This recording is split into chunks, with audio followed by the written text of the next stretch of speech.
দেখছেন ATN news. আমন্ত্রণ জানাচ্ছি আমাদের নিয়মিত আয়োজন হ্যাপেনিং পয়েন্টে। আজকের পর্বে আপনাদের সাথে আছি আমি এস এম আব্দুল শাকুর। দর্শক, শিক্ষার্থীদের যখন আমরা তাদের মান চেক করতে চাই তখন তাদেরকে আমরা পরীক্ষায় বসিয়ে দিই, এবং একটা দেশের স্বাস্থ্য ব্যবস্থা কেমন তখন কোনো যদি দুর্যোগ দেখা যায়, স্বাস্থ্য মহামারী দেখা যায়, তখনই কিন্তু আমরা বুঝতে পারি যে সেই দেশের স্বাস্থ্য খাতের আসলে স্বাস্থ্যের কী অবস্থা। আমরা সাম্প্রতিক সময়ে দেখেছি যে কোভিড যে আমাদের এসেছিল সেই সময়কালে আমাদের চিকিৎসা ব্যবস্থা নিয়ে কিন্তু আমরা বুঝতে পেরেছিলাম যে ক্ষতর অবস্থা। ঠিক সাম্প্রতিক সময় আমরা হাম নিয়ে যখন একটা প্রাদুর্ভাবের মধ্যে দিয়ে গেছি, তখনও কিন্তু আমরা দেখেছি যে আমাদের চিকিৎসকরা কিভাবে প্রাণপণে সহযোগিতা করছেন আমাদের এই স্বাস্থ্যখাত টিকিয়ে রাখার জন্য। আমরা আমাদের আজকের এই বিষয়বস্তু নির্ধারণ করেছি হ্যাপেনিং পয়েন্টে হামের প্রাদুর্ভাব সমন্বিত উদ্যোগ। আর এই কারণে এই স্বাস্থ্যখাত সংশ্লিষ্ট একজন মানুষ আমাদের সঙ্গে আজকে অতিথি হিসেবে আছেন মোহাম্মদ লোকমান হোসেন, ব্যবস্থাপনা পরিচালক, আলোক হেলথ কেয়ার অ্যান্ড হসপিটাল। আমরা তাকে তো স্বাগত জানাচ্ছি, আপনাকে স্বাগত জানাচ্ছি আমাদের আজকের আয়োজনে। আমরা প্রায়শই যখন কোনো বিপদে পড়ি তখনই অনেক বিষয় নিয়ে আলোচনা করি, আবার হয়তো বিপদ কেটে গেলে সেই বিষয়গুলো ভুলে, যেটা হয়তো স্বাভাবিক জীবনযাপনের অংশ। তবে স্বাস্থ্য খাতের সাথে তো অনেক কিছু সম্পৃক্ত। আজকে হয়তো কোনো একটা রোগ থেকে মুক্ত হচ্ছি কিংবা কোনো মহামারী থেকে আমরা কাটিয়ে উঠছি, পরবর্তীতে কিন্তু অন্য রূপে আবার ফিরে আসতে পারে। এবং সাম্প্রতিক সময় এই হাম আমাদেরকে কিন্তু সেই জানানটাই দিচ্ছে, যেটি আমাদের কখনোই চিন্তার বিষয় ছিল না। নতুন করে কিন্তু হাম আমাদেরকে চিন্তায় ফেলে দিয়েছে। কেন ফেলে দিয়েছে সেটা হয়তো অন্য বিষয়, কিন্তু আমরা একটু শুরুতেই যদি জানতে চাই যে আমাদের চিকিৎসকরা বিভিন্ন মহামারী কোভিড সহ শুরু করে বিভিন্ন সময়কালে কিন্তু তারা যেভাবে তাদের মানবিকতা কিংবা তাদের কঠোর যে কার্যক্রম সেগুলো আমাদেরকে অনেক বিষয় থেকে সহযোগিতা করেছে। আমরা এই ধরনের চিকিৎসা ব্যবস্থা আমাদের চিকিৎসকদের ভূমিকাকে কিভাবে দেখেন যদি শুরুতে জানতে চাই। ধন্যবাদ আপনাকে। এই হামের প্রাদুর্ভাব নিয়ে যে হামটা যে আসলো, এখানে ডাক্তার নিয়ে কিন্তু সমালোচনা আসে নাই। ডাক্তারদের ভূমিকা অত্যন্ত সুন্দর আছে, কিন্তু এখানে ব্যাপারটা হলো যে হাম ডিটেক্ট করা, নির্ণয় করা। অনেক সময় সন্দেহাতীতভাবে হাম অনুভব করছে এবং বাচ্চারা, কিছু সংখ্যক বাচ্চা আমাদের হারিয়ে গেছে, মানে মারা গেছে। সে জায়গায় আমরা দেখি যে বিভিন্ন হাসপাতালে এখন শত শত বাচ্চা ভর্তি হচ্ছে। বলা যায় যে শতাধিক বাচ্চা প্রত্যেকটা হাসপাতালে, রাজশাহীতে দেখলাম, ময়মনসিংহে দেখলাম, এবং ঢাকাতেও এগুলো ভর্তি হচ্ছে। আমি মনে করি, আমি একজন স্বাস্থ্যকর্মী হিসেবে এটা বলতে চাই, সবাইকে আপনার মাধ্যমে বার্তা দিতে চাই, যাদের ছোট বাচ্চা আছে, যাদের এই হামের উপসর্গ দেখা যায়, ডাক্তারের পরামর্শ নিন। পরামর্শ নিয়ে এখন তো অতিরঞ্জিত করে তারা, মানে অনেক তাড়াতাড়ি কিছু করা সম্ভব না, কিন্তু এখানে ডাক্তারদের সুপারভিশনে গেলে, ভর্তি লাগলে ভর্তি, নয় বাসায় থাকলে বাসায়, সেইভাবে যদি পরামর্শ নিয়ে চলে তাহলে এই জীবনহানিটা কমে যাবে। পাশাপাশি সরকারের যে করণীয় আছে, সরকার, আমি মনে করি, আমি একজন কর্মী হিসেবে বলতে চাই যে বাংলাদেশে এই টেস্টের সংখ্যাটা কম। আর এটা হামটা ডিকটেট করার চাইতে এটা সুপারভিশনে যাওয়া উচিত, চিকিৎসায় যাওয়া উচিত। যেমন কখন সে ঔষধ খাবে, অ্যান্টিবায়োটিক খাবে কিনা, ব্যথানাশক ওষুধ খাবে কিনা, কি খাবে, এটা ডাক্তারের পরামর্শ দেওয়া উচিত। কারণ এটা সাধারণত আমি স্বাস্থ্যকর্মী হিসেবে জানি যে আমার হাসপাতালে এই হামের যদি উপসর্গ থাকে তাহলে কিন্তু অ্যান্টিবায়োটিক বাচ্চাদের দেওয়া যায় না। অনেক সময় বড় ব্যথানাশক ওষুধও দেওয়া যায় না। ভুলক্রমে যদি ওষুধগুলো দেয় তাহলে ক্ষতি হতে পারে। সেই জায়গায় এটা ডাক্তারদের পার্ট, তবু আমি বলার চেষ্টা করলাম যে এটা প্যারাসিটামল এবং গাম মেসেজের মধ্যে থাকলে এবং ডাক্তারদের পরামর্শের মধ্যে থাকলে জীবনহানিটা হবে না। আমরা যেহেতু একটা সমন্বিত উদ্যোগের কথা বলছি, সেই উদ্যোগের আপনিও একজন অংশ। আমরা যদি একটু বোঝার চেষ্টা করি যে এই হাম নিয়ে তো আমাদের আসলে চিন্তা করার কোনো কারণ ছিল না, কারণ এই হামের প্রাদুর্ভাবও আমাদের আসলে আলোচনার মধ্যে ছিল না, যেহেতু এটা খুব ধারাবাহিকভাবে টিকা গ্রহণ করে এবং হামের মৃত্যুর সংখ্যাও খুবই ইনসিগনিফিকেন্ট ছিল। কিন্তু যে হঠাৎ করে এটা একটা মহামারীর রূপ ধারণ করলো, আমাদের চিকিৎসার সাথে সংশ্লিষ্ট যতগুলো স্টেক হোল্ডার আছে সবাই কি আসলে তৈরি ছিল এই মুহূর্তটাকে ট্যাকেল দেওয়ার জন্য? হামটা কিন্তু মহামারী আকারে প্রাদুর্ভাব দেখা দেওয়ার কথা না। কারণ হলো, এটা আপনারা জানেন যে আমরা ন্যাশনালি জানি যে বাচ্চার বয়স যখন 9 মাস থেকে 1 বছরের মধ্যে একটা ডোজ দিতে হয়। এটা দিলেই প্রতিরোধ ক্ষমতা তৈরি হয়ে যায়। আমরা আপনাদের ইলেকট্রিক মিডিয়া বা পেপার মিডিয়ার মাধ্যমে জানতে পেরেছি যে বিগত সরকার এই টিকাটা সময় মতো এরা ইম্পোর্ট করা বন্ধ করে দিয়েছে। এইটা বন্ধ করার কারণে এটা হয়তোবা অথবা স্বাস্থ্যকর্মীদের কোনো ঝামেলা ছিল, অপ্রতুল স্বাস্থ্যকর্মী থাকার কারণে এই টিকাটা গণহারে দেওয়া হয় নাই, যার কারণে হঠাৎ করে এটা প্রাদুর্ভাব দেখা দিয়েছে। আর পৃথিবীতে আপনি দেখবেন, সারা পৃথিবীতেই আপনি বলতে পারবেন না যে 100 বছর খুব সুস্থভাবে আমরা কাটিয়েছি। না, 100 বছরের মধ্যে না, 10 বছরের মধ্যে আমাদের থাবা আসে। আর আমাদের বাংলাদেশে কিন্তু প্রতি বছরই আসে। আপনি দেখেন ডেঙ্গুতে আমরা প্রতি বছর শতাধিক লোক হারাই। শতাধিক বললাম এই কারণে যে হাজার হাজার তো অনেক বেশি ব্যাপার। তা আমরা গত 5 বছরের ইতিহাস যদি দেখেন, আমরা কিন্তু ডেঙ্গুতে প্রত্যেক বছরই শতাধিক লোক হারিয়েছি, 400, 500, 1000 লোক হারিয়েছি। তাহলে আমাদের কি করতে হবে? এটা প্রস্তুতি থাকতে হবে, প্রাক প্রস্তুতি, সিজনাল প্রস্তুতি থাকতে হবে। আর এই বছর আমার কাছে মনে হয়, আমি তো পেপার দেখি, আমার মনে হয় যে এই আপনার ডেঙ্গু ফ্রি হয় নাই কোনোদিন। আজকেও কিন্তু আমি পেপারে দেখেছি 13 জন ভর্তি হয়েছে, 13 জন, 15 জন, 20 জন, 25 জন ভর্তি হয়েছে। কখনো কখনো নতুন একটা কারণের কারণে পুরানো কারণগুলো হয়তো একটু পিছিয়ে পড়ে যায়, আলোচনার বাইরে পিছিয়ে পড়ে যায়। এই যে হামের কারণে এটা পিছিয়ে গেছে। আর সরকার সময় মতোই পদক্ষেপ নিয়েছে, হঠাৎই পদক্ষেপ নিয়েছে যে টিকাদান শুরু করেছে। আবার দেখলাম যে 9 মাস বয়সের পরিবর্তে 6 মাস থেকে হামের টিকা দিচ্ছে। তা আমি মনে করি যে এইটা যেভাবে মোকাবেলা করার প্রস্তুতি চলছে বা কার্যকলাপ চলছে, এটা মোকাবেলা হবে। বেশ কিছু জায়গাতে আমরা দেখলাম যে ডেডলাইন এগিয়ে আনা হয়েছে। আমরা 3 মে থেকে সারা দেশে হামের টিকা দেওয়ার যে কার্যক্রম ছিল সেটাকে 20 এপ্রিলের মধ্যে আনার চেষ্টা করছে। আজকে 4টা সিটি কর্পোরেশন আমরা দেখেছি যে হামের টিকাদানের কার্যক্রমও শুরু হয়েছে।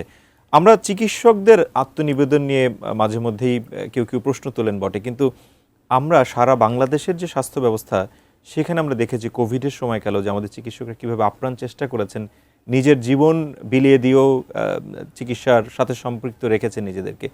এই যে হাম সহ বিভিন্ন যে প্রাদুর্ভাবগুলো দেখা যায় বিভিন্ন সময়কালে, ঢাকার সাথে যদি আমরা অন্যান্য এলাকার সাথে তুলনা করি, চিকিৎসা পদ্ধতি কিংবা সমন্বয়টা কি আসলে ঠিকঠাক মতো হয়?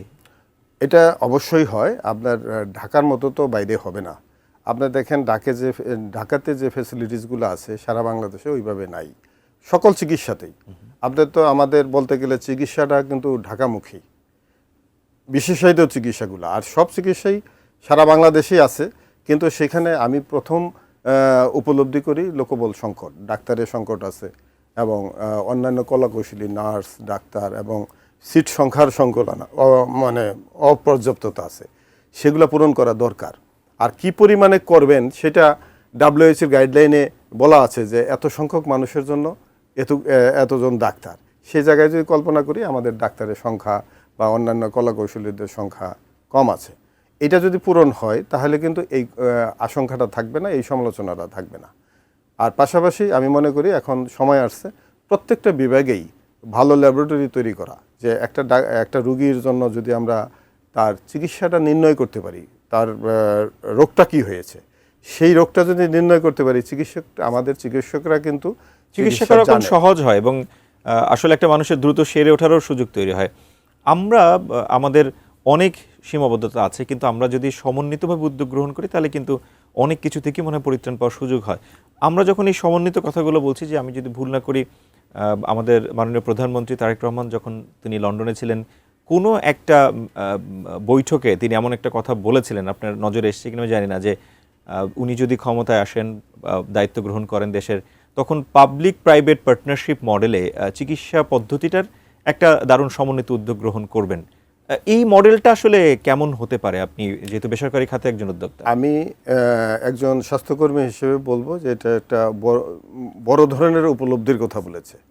আপনি দেখবেন যে সরকারের অনেক সম্ভব হয় না যে সকল মানুষের চাহিদা পূরণ করার জন্য। আবার বেসরকারিতে অনেক সময় তাদের প্রচারণার কারণে তাদের জায়গাগুলো গ্যাপ থাকে। সাপোজ মনে করেন একটা উদাহরণ যদি দিই আমরা, যে কিডনি ডায়ালাইসিস সেন্টারগুলো সরকারের যা আছে তার চেয়ে প্রচুর পরিমাণে রুগী বেশি, কিন্তু বেসরকারি পর্যায়ে এখানে বড় ধরনের একটা অ্যামাউন্ট লাগে। আমরা সমালোচনা শুনি বড় ধরনের, কিন্তু আমরা যারা ডায়ালাইসিস সেন্টার চালাই আমরা মনে করি অনেক কম টাকায় চালাই। তাহলে এই দুটার সমন্বয় করতে হলে কি করতে হবে? সরকারের যে উদ্বৃত্ত রোগীগুলো আমাদের মতো সেন্টারগুলোতে কিছু কিছু দিলে যে সাপোর্টটা পাওয়া যাবে, আমি মনে করি এখন যদি 70% লেভেলে থাকে, ওটা 90% লেভেলে যাবে। আর পাশে এটাও তো একটা অনেক 20% কিন্তু রিকভারি হলো। এখন আসেন 10%-10%-এর আকাঙ্ক্ষা করতে করতে সরকার ইনফ্রাস্ট্রাকচার ডেভেলপ করবে। এইটাই হলো আমার মনে হয় আমাদের মাননীয় প্রধানমন্ত্রী তারেক রহমানের উপলব্ধি। এটা একটা দিয়ে বুঝাইলাম। সেইভাবে যদি আমরা বেসরকারিকে সরকার সমন্বিত রূপে নিয়ে যায়, তাহলে অনেক সম্ভব, অনেক চিকিৎসা দেওয়া সম্ভব। আমরা আসলে একটা সমন্বিত উদ্যোগকে হামকে সামনে রেখে আলোচনা করছি। আরও কিছু আলোচনা আছে, আমরা ছোট বিরতিতে যেতে চাই। দর্শক, আপনারা আছেন এটি নিউজে, দেখছেন হ্যাপেনিং পয়েন্ট। আমরা ছোট একটা বিরতি নিয়ে ফিরছি খানিক বাদেই, সঙ্গে থাকুন।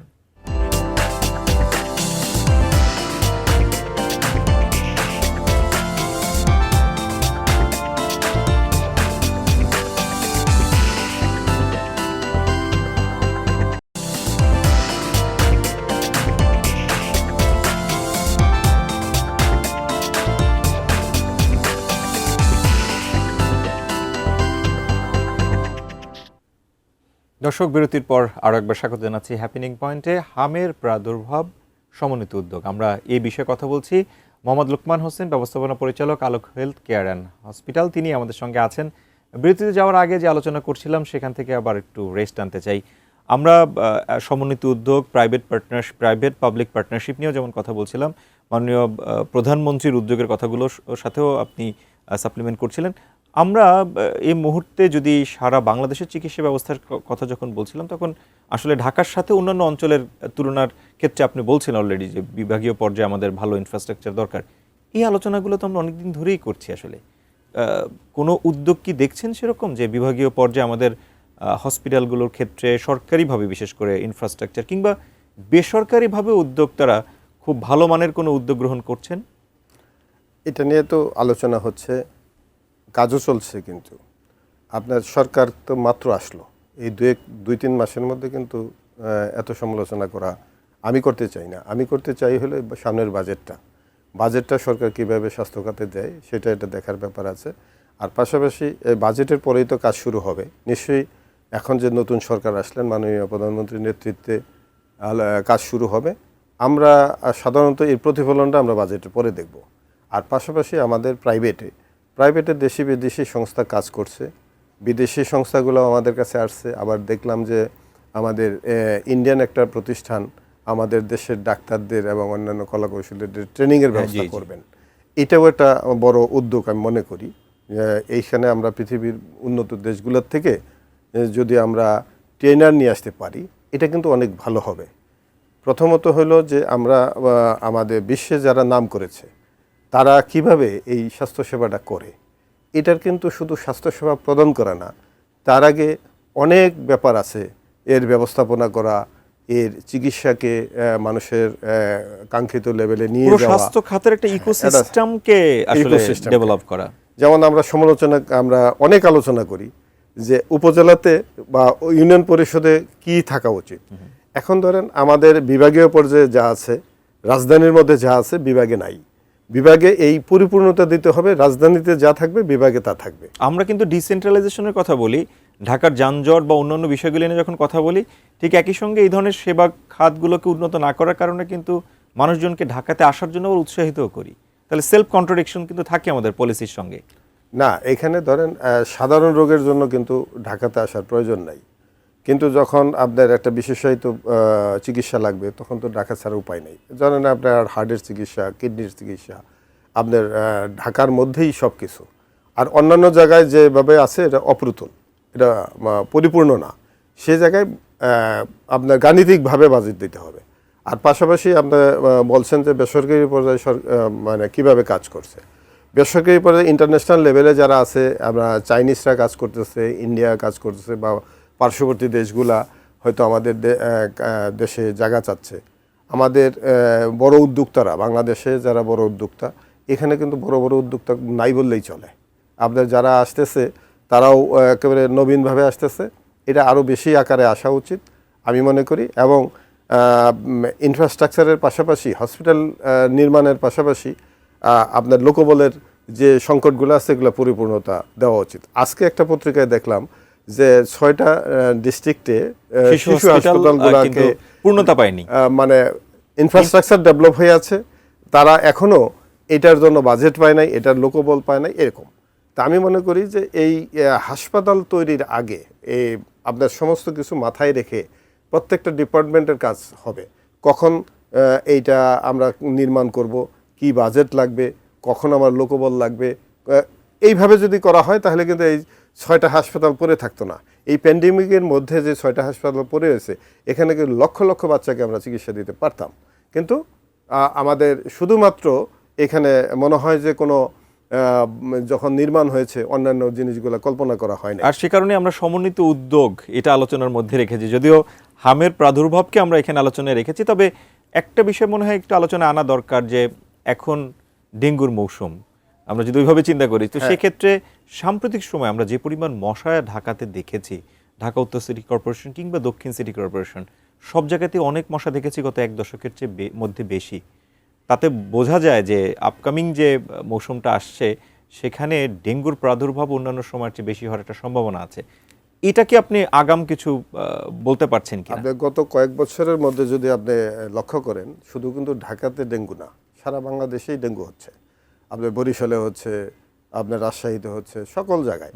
আর পাশাপাশি আমরা ডেঙ্গু ফ্রি কোনো দিন পাই নাই, কিন্তু প্রতিদিনই আমরা পত্রিকা খুললে দেখি যে এখনও ডেঙ্গুর রোগী ভর্তি হচ্ছে, অর্থাৎ ডেঙ্গু রোগী মারা যাচ্ছে না। এখন যে সিজনটা আসছে, এই যে না বৃষ্টি না খরা, এরকম একটা অবস্থা, আপনি দেখবেন যে বিভিন্ন রাস্তাঘাটের পাশে যে ময়লাগুলো জমে থাকে, পানি জমে থাকে, এবং নির্মাণকালীন বিল্ডিংগুলোয় জমে থাকে, রাস্তাঘাটে নর্দমাগুলোয় জমে থাকছে। এগুলাকে সমন্বিত উদ্যোগ নিয়ে এগুলো পরিষ্কার পরিচ্ছন্নতা করা উচিত। পাশাপাশি নিয়মিতভাবে একেবারে আন্তর্জাতিক মানের কেমিক্যালস সরানো উচিত।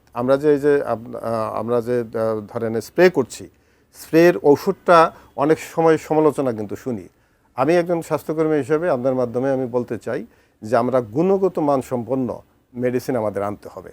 পাশাপাশি সমন্বিত উদ্যোগ নিয়ে প্রত্যেকটা একেবারে ইউনিয়ন পরিষদ থেকে শুরু করে পৌরসভা থেকে সিটি কর্পোরেশন পর্যন্ত আমরা প্রত্যেকটা ডিপার্টমেন্ট ঐক্যবদ্ধ হয়ে যদি আমরা ডেঙ্গু মোকাবেলা করতে চাই, তাহলে আমাদের প্রথম পরিষ্কার পরিচ্ছন্নতায় আসতে হবে, নিয়মিত ঔষধ স্প্রে করতে হবে, এবং পাশাপাশি জনগণকে কথা হলো যে ধরনের জ্বরই হোক না কেন, বড় ছোট যারই হোক না কেন, আমরা ডাক্তারের পরামর্শ নিয়ে আমরা যেন কোনো রকম কবিরাজ বা অন্যের কাছে না যাই, কোয়াকের কাছে না যাই। আপনি যখন এই ডাক্তারের সাথে যোগাযোগের কথা বলছিলেন, এখনকার এই আধুনিক যুগে ডিজিটাল সেবাগুলো অনেক বেশি মানুষের দোরগোড়ায় পৌঁছে গেছে।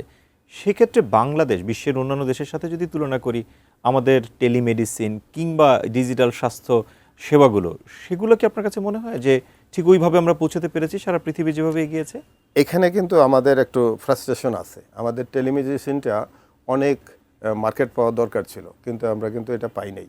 আমরা প্যান্ডেমিকের সময় একটা সীমিত আকারে পেয়েছিলাম, এখনও কোনো ডাক্তার হয়তো সীমিত আকারে করে, কিন্তু এই টেলিমেডিসিনটা যদি আপনার জনগণের গ্রহণযোগ্যতায় যাইতো, এখানে কিন্তু অনেক ধরনের সুবিধা ছিল।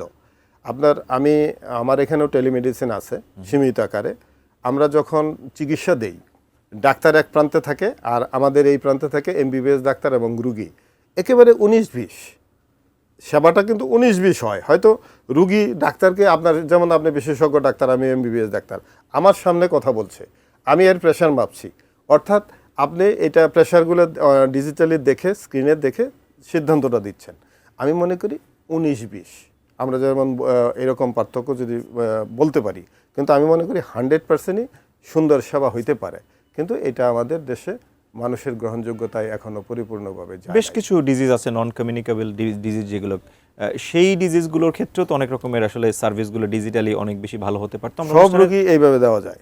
আমরা অনুষ্ঠানের শেষের দিকে একদম আমরা বাংলাদেশে ইউনিভার্সাল যে হেলথ সার্ভিস যেগুলো থাকা উচিত ছিল, স্বাস্থ্য কার্ড নিয়ে আমরা কিন্তু আলোচনা দেখেছি, এবং হয়তো তার বাস্তবায়নও খুব শীঘ্রই দেখব। সব মিলে আপনি বারবারই স্বাস্থ্য খাতের একজন কর্মী হিসেবে নিজেকে বলছেন, এবং আমরা সেটা জানিও। সেক্ষেত্রে আপনি প্রায়োরিটির কথা যদি বলেন, তাহলে ঠিক এই মুহূর্তে কোন কোন খাতগুলোতে বেশি অগ্রাধিকার দেওয়া উচিত বলে মনে করেন? আমি আমাদের তো ধরেন প্রথম যে চিকিৎসাটা আমাদের মানে এটা নিয়ে সমালোচনা আছে, এই সমালোচনার থেকে প্রাথমিকভাবে বেরিয়ে যেতে হলে আমাদের প্রথমত হলো যে আমাদের ডাক্তারদের সংখ্যা এবং অন্যান্য স্টাফদের সংখ্যা পরিপূর্ণ করতে হবে, যতগুলো আমাদের স্ট্রাকচারের মধ্যে আছে, যেটা আমাদের বাজেটের মধ্যে আছে, সেটা করতে হবে। সেকেন্ড টার্গেট আসতে হবে যে আমাদের ইনফ্রাস্ট্রাকচার ডেভেলপ করতে হবে। ইনফ্রাস্ট্রাকচার ডেভেলপ করলে বেড সংখ্যা বাড়বে, ডাক্তারের সংখ্যা তো ধারাবাহিকভাবে বাড়বে, এবং অন্যান্য যে আমাদের টেস্টের সংখ্যা, সময় মতো টেস্ট করানো, সময় মতো একটা রুগীকে যে আমরা 100% সেবা দিতে চাই, তাহলে তাদেরকে অন্যান্য যে ফ্যাসিলিটিসগুলো আছে, শুধু ডাক্তার দেখানো না, ডাক্তার, টেস্ট, ঔষধ এবং বেড সংখ্যা যাদের ভর্তি দরকার হবে, এগুলা করতে গেলে আমি মনে করি নতুন সরকার আসছে, ওনারা পদক্ষেপ নেবেন। ওনাদের এই 5 বছর যদি নিবিড়ভাবে অত্যন্ত ইন্টেলিজেন্সি বজায় রেখা সৎভাবে নেতৃত্ব দেয়, আমার মনে হয় যে আমরা সিংহভাগ এটা থেকে বেরিয়ে যেতে পূরণ পারবো। হবে। এবং সেই ক্ষেত্রে আমরা বারবারই বলছি যে আসলে সমন্বিত উদ্যোগ সবচেয়ে বেশি জরুরি। আমাদেরকে সময় দেওয়ার জন্য আপনাকে অনেক বেশি ধন্যবাদ জানাচ্ছি। আপনাকে ধন্যবাদ, আপনার কর্তৃপক্ষকে ধন্যবাদ আমাকে কথা বলার সুযোগ দেওয়ার জন্য। দর্শক, এই ছিল আমাদের আজকের আলোচনা। হামের প্রাদুর্ভাব এবং সমন্বিত উদ্যোগ নিয়ে কথা বলেছি স্বাস্থ্য খাতের বিভিন্ন বিষয় নিয়ে। আগামী দিন নতুন কোনো বিষয় নিয়ে হ্যাপেনিং পয়েন্ট ফিরবে আপনার সঙ্গে। সে পর্যন্ত ভালো থাকার প্রত্যাশায় নিজে ভালো থাকুন, ভালো রাখুন আপনার চারপাশ, আর ভালোবাসুন আপনার দেশকে। আল্লাহ হাফেজ।